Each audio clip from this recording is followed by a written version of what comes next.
1 ग्राम cocaine का जो नशा होता है वो है मोबाइल फोन में नशा। में बच्चे कैसे धर्म के साथ में जुड़ करके अपने जीवन को जी सके, वही शिक्षा देना इस पाठशाला का मुख्य उद्देश्य है। नमस्कार, जनमुखियन जी लाइव से मैं अंशुमान राय। दोस्तों, सनातन धर्म के प्रति लोगों में जागरूकता और आस्था बढ़ाने के उद्देश्य से काशी में पहली बार सनातन संस्कार पाठशाला का आयोजन किया गया, जिसमें 1 दर्जन से ज्यादा बच्चों ने सनातन धर्म और सनातन जीवन शैली को गहराई से समझने का प्रयास किया।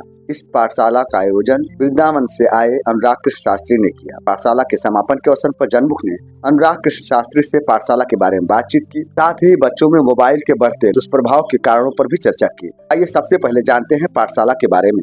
सभी को राधे राधे, जय श्री कृष्ण, हर हर महादेव, जय गंगे। मैं अनुराग कृष्ण शास्त्री श्रीधाम वृंदावन से, जो परम पूज्य भागवत भूषण पंडित श्री श्रीनाथ शास्त्री जी महाराज का पौत्र एवं शिष्य हूँ।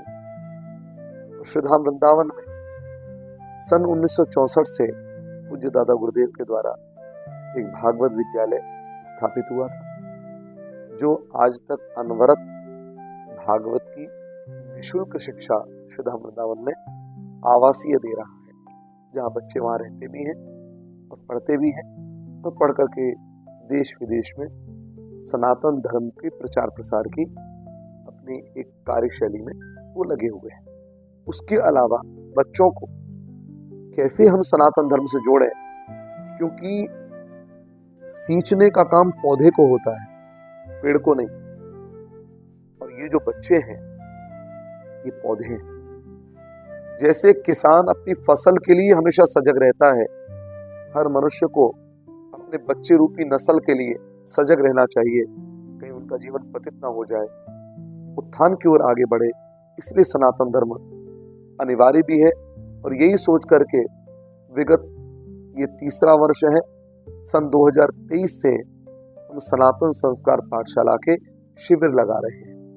अब तक 2 शिविर श्रीधाम वृंदावन में लगे और ये 3रा शिविर काशी विश्वनाथ की पावन धरा पर बालाजी पैलेस में 4थे तल्ले पर बच्चे सुबह से लेकर के लगभग रात तक पढ़ने से लेकर के, प्रसाद से लेकर के, धनुर्विद्या सीखने से लेकर के, वैदिक मैथमेटिक्स, आर्चरी और अपने कॉस्मिक इल्यूजन जिसको हम इंद्रजाल या माया जाल कहते हैं, प्रज्ञोदय जिसमें अपनी प्रज्ञा को जागृत करने के लिए बच्चों को एक ट्रेनिंग दी जाती है, वो सारी शिक्षा सनातन रूट्स के साथ में हमने बच्चों को 5 दिन के शिविर के अंतर्गत दी है।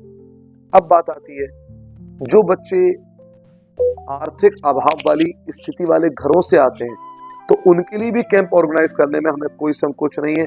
फिर आप उनके लिए व्यवस्था करवा दें, हम वहां पर भी प्रोफेसर आचार्य को लेकर के आ जाएंगे, वहां पर भी एक कार्यक्रम कर लेंगे।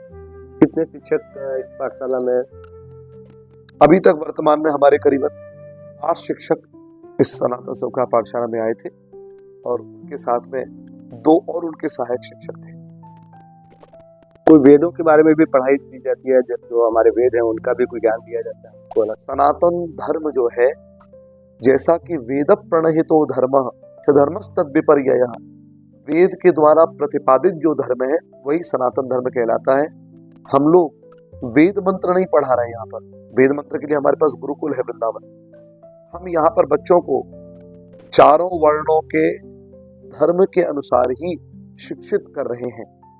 उसमें जहां पर वेद में जिन बातों का निषेध है उन बातों को हम बिल्कुल यहाँ नहीं करेंगे। जिन बातों की विधि है, जिनके लिए, उनके लिए उन विधि के अनुसार हम ज्ञान देंगे। ज्ञान सारा वेद शास्त्रों से ही निकल करके आएगा।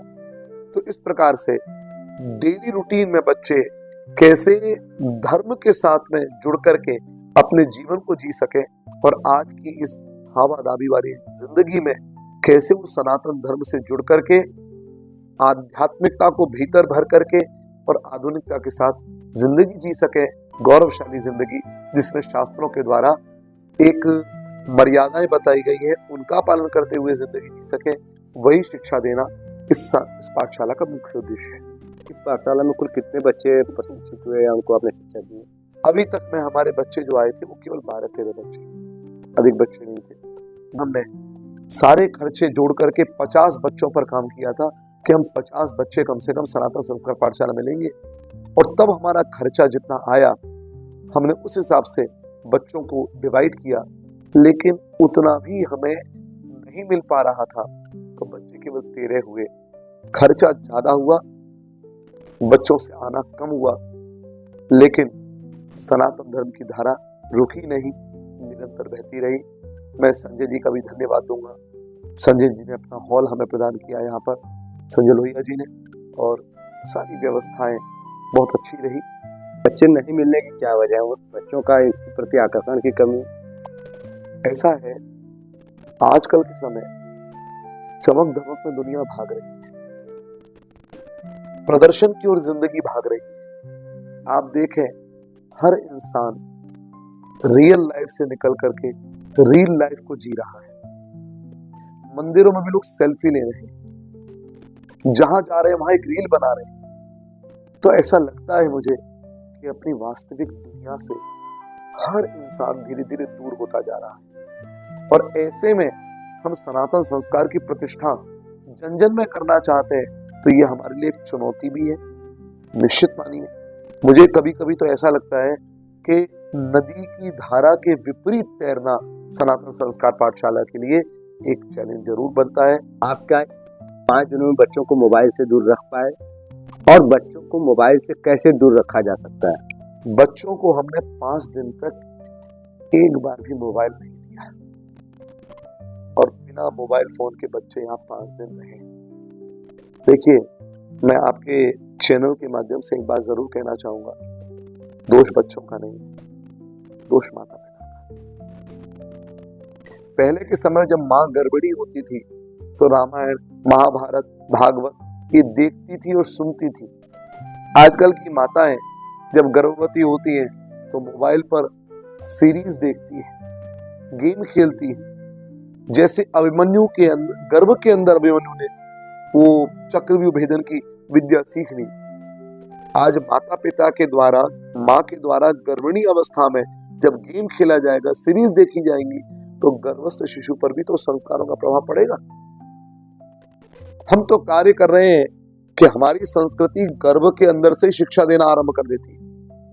तो आज आपने जैसे संस्कार दिए, उन संस्कारों को लेकर बच्चा पैदा हुआ, फिर सराउंडिंग का वातावरण, इन सब के रहते रहते आज माँ कह रही है ले खा ले खाना, और बच्चा नहीं खाता है, अच्छा ले देख ले लकड़ी की काठी, काठी पे घोड़ा, आपने उसके हाथ में मोबाइल थमा दिया।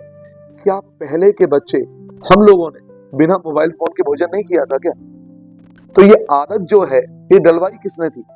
मम्मी ने, कभी पापा ने, कभी दादा ने, कभी दादी ने, कभी परिवार के किसी सदस्य ने। बिगाड़ने का काम तो परिवार ने कोई कसर नहीं छोड़ी।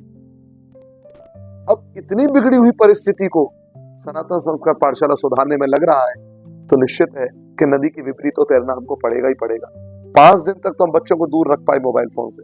कोई सुझाव आप जो लोगों को दें कि बच्चों को मोबाइल से कैसे दूर? सबसे पहली बात तो एक किसी शायर ने कहा है, गुलिस्ता वालों गुलों से गुल खिलाना सीख लो, बेतकल्लुफ हर एक दिल में घर बसाना सीख लो, खुद ब खुद झुक जाएंगे ताजीम के सर, शर्त लेकिन है कि पहले सर झुकाना सीख लो। ये बात कहने वाले कि मोबाइल फोन से दूर रहो, पहले स्वयं मोबाइल फोन से दूर रह करके दिखाएं। आप इसको धीरे धीरे अभ्यास से कम कर सकते हैं, एक टाइम मैनेजमेंट के थ्रू कम कर सकते हैं कि आज अगर 24 घंटे का समय है, इतने घंटे हमारे सोने में, इतने घंटे हमारी ये कामों में, तो हम फालतू की रीलबाजी में, फालतू के मोबाइल में एक्टिविटीज करने में हम अपना समय न गंवाएं। इसके लिए आपको टाइम मैनेजमेंट और दृढ़ संकल्प की आवश्यकता होगी कि मैं अगर दिन में, आप कभी टाइमिंग देखिए मोबाइल फोन की, कई बार 8-8 घंटे, 10-10 घंटे, 5-5 घंटे मोबाइल में स्क्रीन टाइमिंग दिखाया जाता है। तो आज ये देखिए कि मेरा स्क्रीन टाइम 8 घंटे है, तो मैं इसको 5 घंटे कैसे करूंगा? 5 घंटे है तो मैं इसको 2 घंटे कैसे करूंगा? मेरे को मोबाइल फोन का सदुपयोग करना है, दुरुपयोग नहीं करना है। आपके अंदर दृढ़ संकल्प जब इस बात का आएगा, 1 ग्राम कोकीन का जो नशा होता है वो है मोबाइल फोन में नशा। बच्चे इस मोबाइल फोन को लेकर के इतने विक्षिप्त हो गए हैं। आजकल साइकोलॉजी के डॉक्टर्स ने बताया है कि इतने चिड़चिड़े बच्चे हो गए हैं कि मोबाइल फोन के लिए जिद करने लग जाते, रोने लग जाते हैं। पहले एक डॉल आती थी, जिस डॉल के मुंह पर एक निप्पल लगा रहता था, उसको निकालो तो रोने लग जाए, निप्पल मुंह में डाल दो बस जाए। ऐसे बच्चों की मानसिकता बन गई है, माने मोबाइल फोन के लिए पागलपन हो गया है। तो ये पागलपन के दोषी उनके बड़े माता पिता हैं। सबसे पहली बात, क्योंकि उन्होंने तो थमाया मोबाइल फोन के हाथ में। तो सबसे पहला कार्य होना चाहिए कि छोटे बच्चे जो पौधे हैं उनका जीवन नष्ट ना हो, तो माता पिता उनके सामने भी मोबाइल फोन का उपयोग कम से कम करें, ना के बराबर करें। तो बच्चों की जिंदगी भी सुधरेगी, खुद माता पिता की जिंदगी भी सुधरेगी और घर का वातावरण भी बहुत पवित्र हो जाएगा। आप देखिए।